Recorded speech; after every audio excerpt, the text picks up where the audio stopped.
Cücüret herhalde. Cücürmay? Aa. Yürüsün mü lan? Yer kurtlar tutar. Yürü. Haberleşiveriyoruz arkayın böyle. Avval böyle. Cücür falan aleyküm. Aleyküm. Olma ya. Oğlum dur elip verdiler. Ha keyfine mi? Düğün alsam düğüşü verdiler.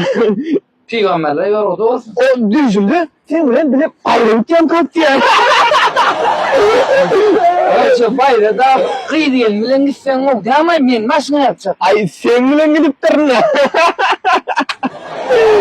Oğlum var gidin ne gidin. O bayrakta otur da bir zaman gel tupağın yap ikiyim de yukarı baktık ya. Ay şu tayda bir yancı doğamız okuyat. Okuyat bu asak kaçya çukuru. Keremiz bir çukuru.